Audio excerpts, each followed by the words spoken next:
Well, thank you for inviting me to address your forum. It's not easy to put in a nutshell history of what was called Yugoslavia and what we have nowadays. But anyway, I would like to, first of all, start with Serbian nationalism, which didn't start in the 80s. It has a long history, two-century history, starting from the 19th century when Serbia started to round up as an independent state. Already then they had this Napisanje program, which had an objective to unite all Serbian lands, irrelevant whether they Serbs were their majority or not, and to assimilate other people. First Yugoslavia was, I won't go into this pre-war period, but it was somehow as a gift to Yugoslav nationalists because it was dominated by Yugoslavia, by Serbs, and they have never, in fact, recognized the other peoples, though it was the kingdom of Serbs, Croats, and Slovenes. Serbian nationalists claim that they're all Serbs, but and they somehow kept first Yugoslavia under full control through repressive mechanisms, and that's why somehow it fell apart in 1941 as a country which apparently didn't take into consideration the interest of many people who found themselves in this state format. After the second Yugoslavia was possible because the communist and anti-fascist movement brought back Yugoslav nations on the idea of federal states, where all of them would be equal. So we had 6 republics and 2 autonomous provinces. And after the Second World War, Yugoslavia looked much more like a Soviet Federation with a very similar constitution, and it was in a way something which was very appealing to Serbs because it was federation on the paper. But as the time went on, republics put pressure on the central government for more powers and for decentralization, which apparently started after the Stalin's death.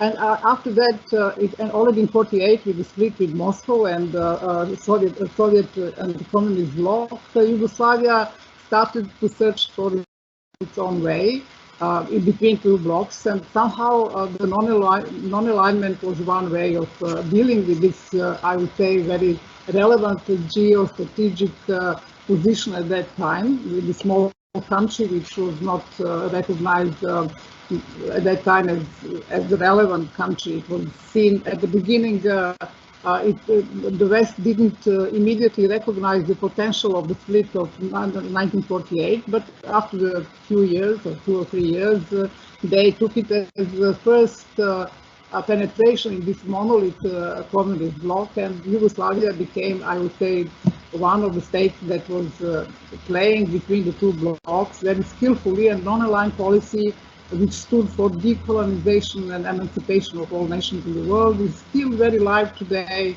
in Africa, in Asia and Latin America. With all those countries, we still only remember Tito and Yugoslavia, but not Serbia, Croatia, and so on. As you know, Serbia especially is very much using this legacy of Tito's foreign policy today, but for their own purpose, for example, for the non-recognition of Kosovo and so on. But I will go back to second Yugoslavia, which is really important to understand, since it was a really important framework for the Balkan nations for their emancipation and creating, and throughout the century, it is almost of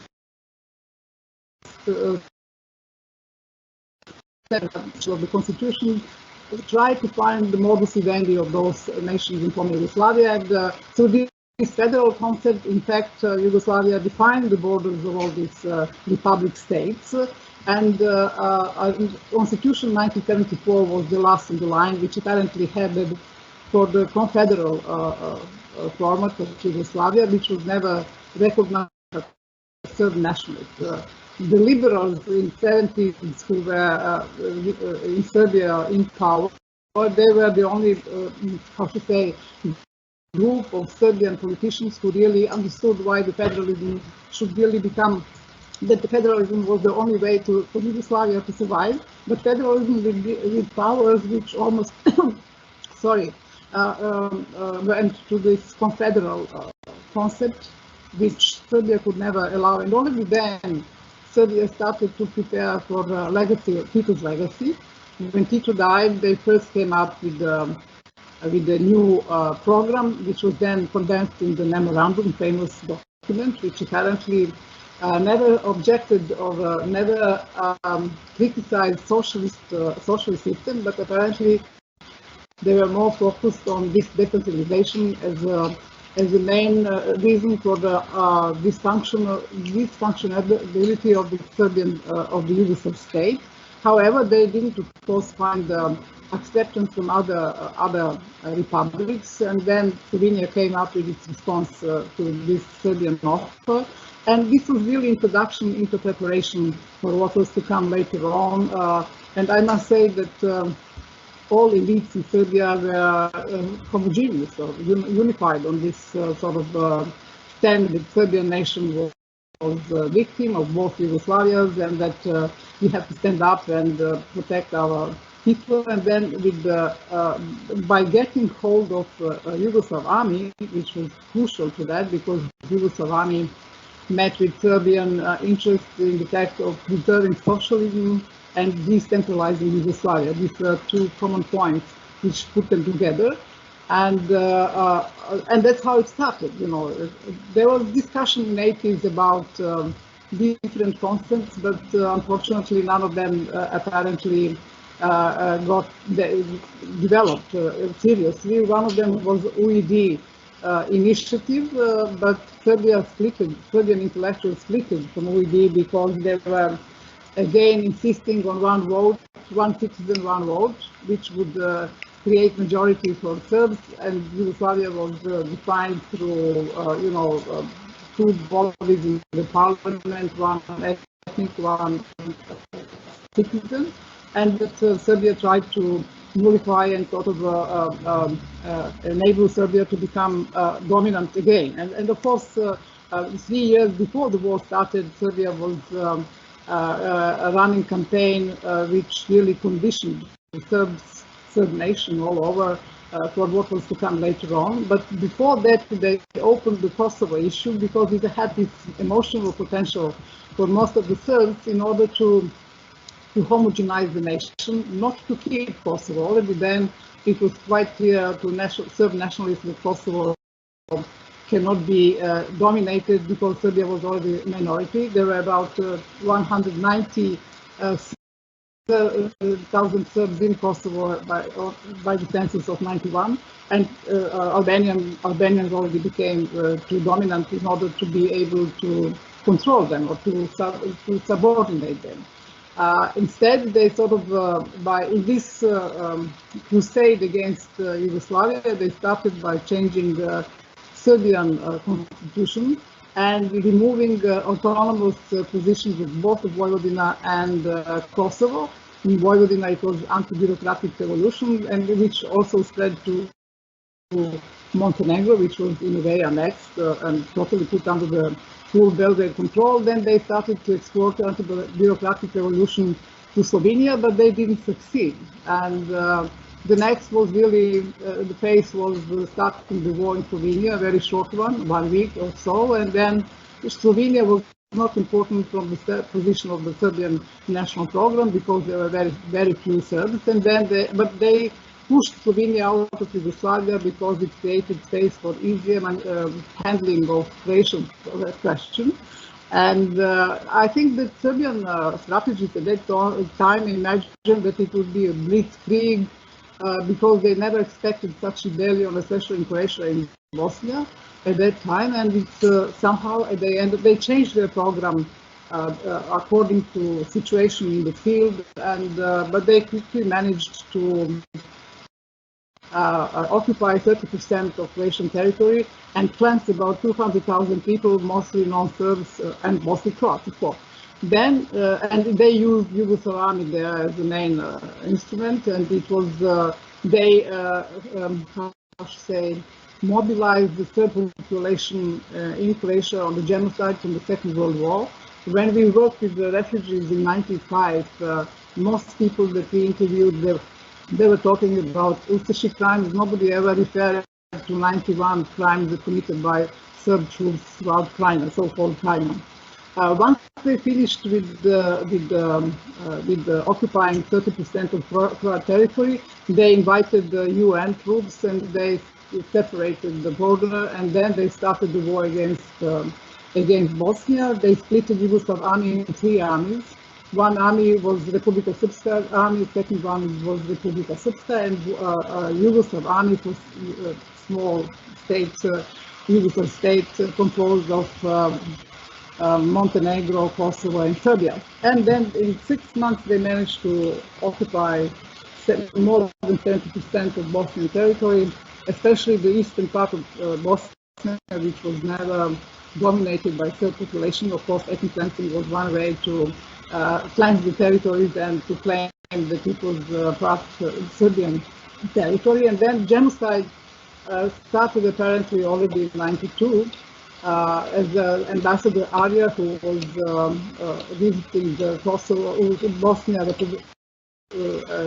Srebrenica, he then reported to Security Council that it was repeating genocide, but the international community turned a blind eye to this fact, and apparently the first time they reacted was really Srebrenica massacre or genocide, which in a way discredited all international efforts so far in the field. And the worst thing is that that international community adopted position of Serb side that they cannot live together, and accordingly they created all this agreement, especially Dayton agreement, to Belgrade sort of sign, partitioning Kosovo, Bosnia among three communities, giving the Serbs 50% of almost 50% of territory, and awarding them with the territory which was cleansed where the genocide was committed. So apparently this brings us to the question why and we have here really the true answer is shortly put is that there were two concepts which were confronting. One was, as I said, confederal, federal, and Serbian, which never accepted through federation or confederation of Yugoslavia, and this is somehow where their national revival of Serbian national program starts. As I said already in the 80s, continuing throughout the wars in Bosnia, Croatia, and then in Kosovo, but it is unfinished war yet. And I would like to bring you to your attention what is being done now in Montenegro, because this is a case which is not enough highlighted in the international media, and is not, I think, completely understood, because one reason is that Đukanović is so long in power, almost 30 years, and this is something which is legitimate. But the second part of it is really where the problem starts, and I think most of the Western observers and embassies in Montenegro are starting to understand the danger of the development ongoing in Montenegro as such. Just a moment. And I would maybe would like to explain how the Serbian program or national program functions on the case of in the case of Montenegro, and this is the latest example, I would say, because Serbia never truly accepted Montenegrin independence from Montenegro, had special relevance related to the Serbian geopolitical ambitions, and it is always has been treated in our how to say intellectual, cultural spheres as an internal question and as a territory, not as a state. And Serbian strategic interest is really an access to the Adriatic Sea, and independence of Montenegro was perceived as something that was an impulse that came from outside, mostly from the West. So Serbian presence in Montenegro over the years became very aggressive. A lot of money was put into the Serbian parties and Serbian institutions, Serbian House, so-called, and it also shows how relevant Montenegro is for the Serbian project. So they also projected that if they don't step in, that Croatia or Albania would be the one who would profit, because Montenegro was too small and irrelevant as a state. Therefore, it would, for some reason, become either Croatian sort of interest to sort of get hold of what was going on, or Albanian, because they have a substantial Albanian minority, which could also work in this direction. So, but they never, even though those countries, both Albania and Croatia, now also Montenegro, are the NATO member states, they somehow started with an idea that current international context is too fluid, that especially during Trump times, and that NATO probably wouldn't come in to defend, for example, Montenegro, which was also a sentence by Trump in one situation, so they took it for serious. In order to understand this Serbian interest to interfere in Montenegrin affairs, I think one has to have in mind some documents which are relevant and they are official. They are on the site of the Serbian government. One is the strategy how to deal with the diaspora in the region, which was brought in 2011. And in this strategy, Serbian Orthodox Church is the main instrument, because it is the only legitimate institution over the border. And the second one is the Charter for the Spiritual and Cultural Serbian Space, which was passed last year and signed by Serbian Culture Minister and Republika Srpska Culture Minister. Also, the church is again the main institution to be achieving the objectives from these two documents. And there is one more also important document which was already brought in 1997 after Dayton was signed. Serbs were very unhappy because apparently it in a way blocked their achievements, but then they realized that Republika Srpska was the most that they could get in the given context.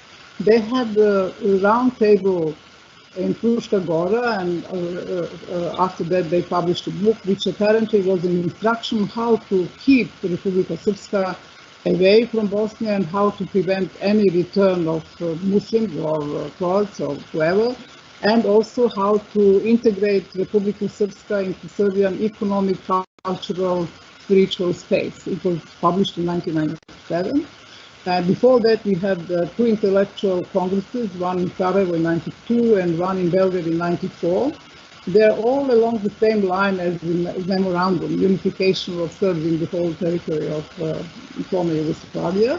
And those two that I have mentioned before are the of recent make, especially the one of the last year. This also tells us that Serbia apparently didn't close the Serbian question, and because of that, Serbia is the main generator of regional instability, because we can say that maybe she will not be able to achieve her aspirations, but in fact she keeps the whole region down by preventing consolidation of those states, especially Bosnia, Kosovo, and now Montenegro as well, because the borders are always the issue which mobilizes emotions on both sides. It also generates nationalism, and the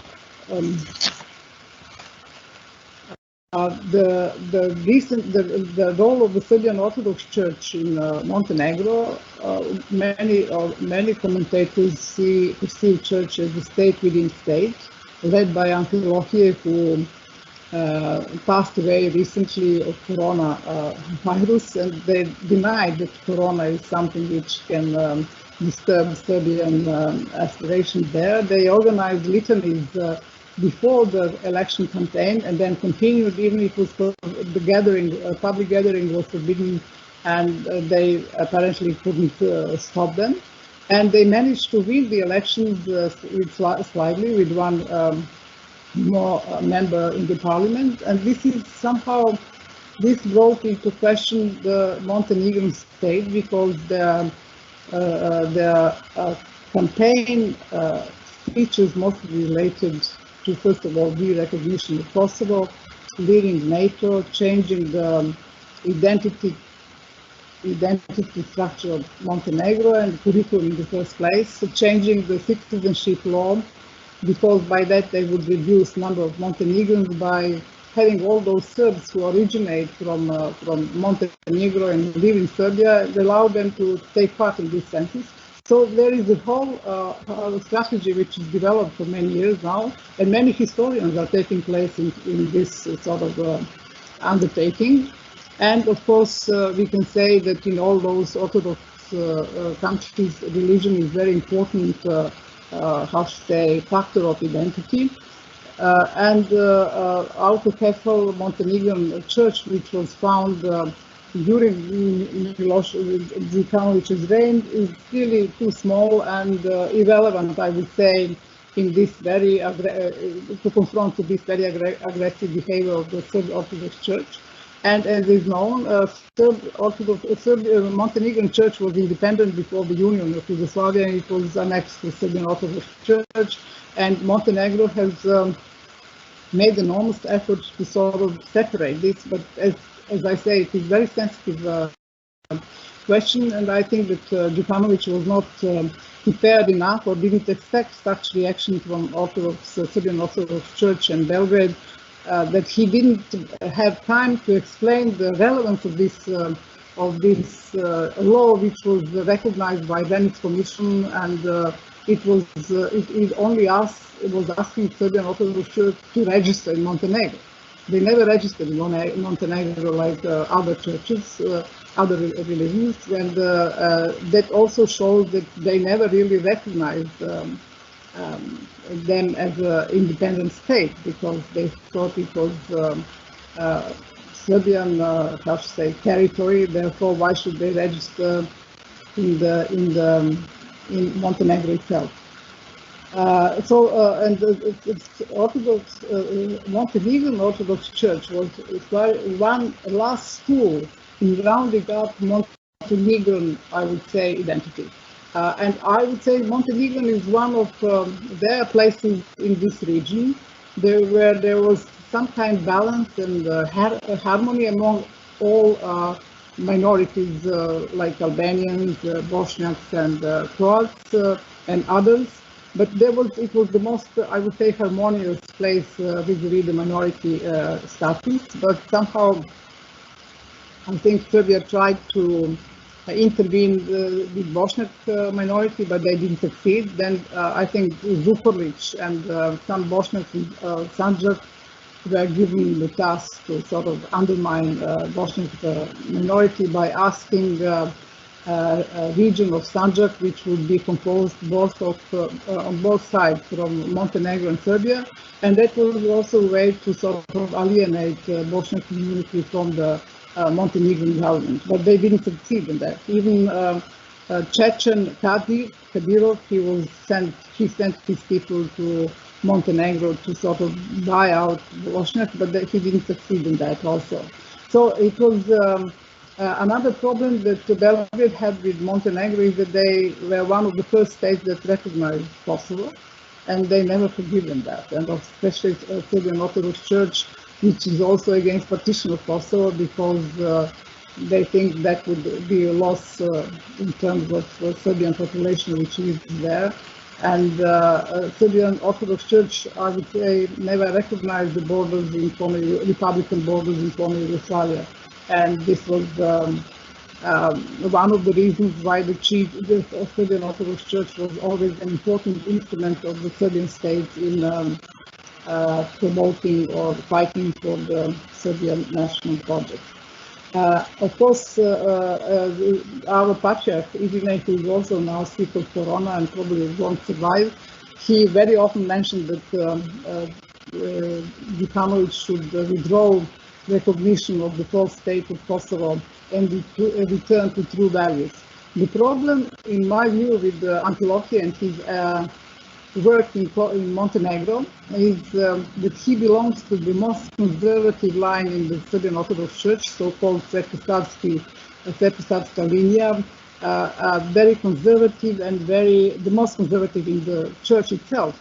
And I think that he apparently, over the years, managed to sort of guide this very conservative revolution, promoting all these very conservative values, and I think it went too far.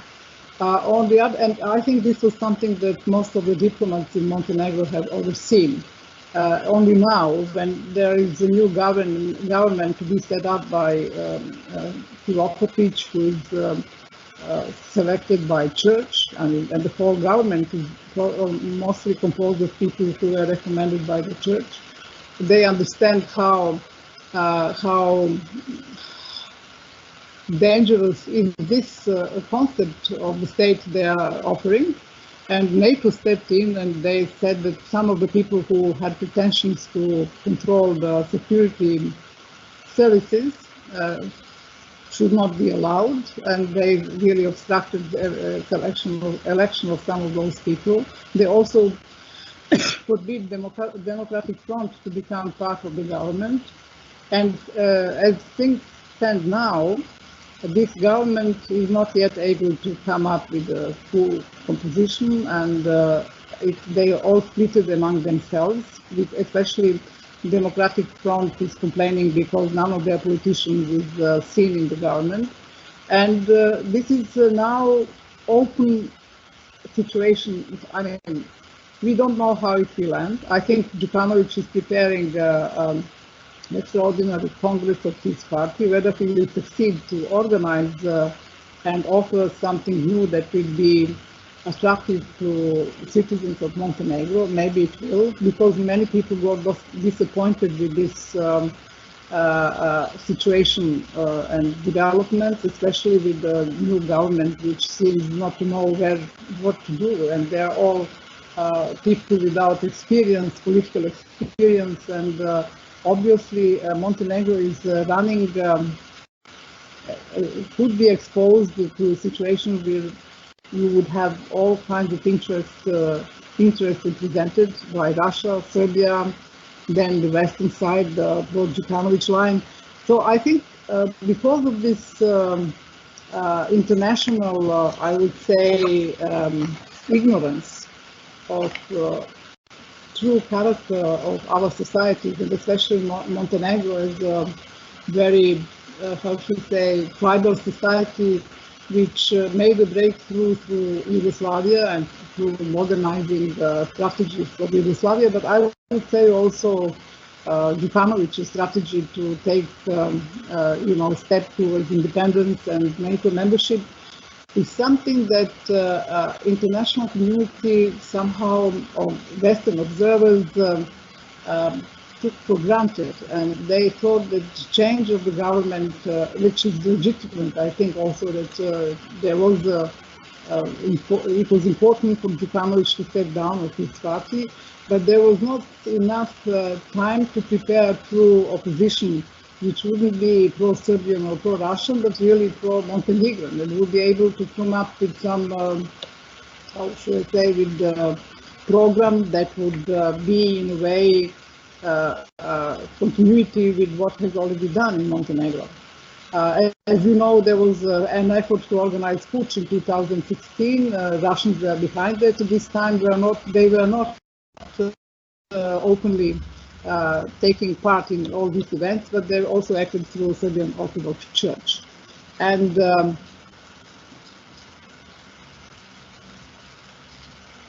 many commentators in Belgrade said that the Montenegrins voted, whereas Belgrade won. And this is, of course, I don't think Belgrade will be able to to accomplish its objectives, but they certainly destabilized Montenegro and ruined the efforts for the last 10 or 15 years in its Europeanization and its almost, how should I say, Djukanovic almost brought Montenegro to the door of the EU. I don't, and of course, this situation didn't go so completely in bad direction because finally West reacted. But I think situation is already bad enough and needs much more attention than it is given to it so far. And I think there was one also misguiding this situation with the so-called NGOs and independent media, who were all on side. They took side of this pro-Serbian, pro-Russian line, with the hope that with the only objective to bring down the government, Djukanovic's government, but without being prepared to overtake.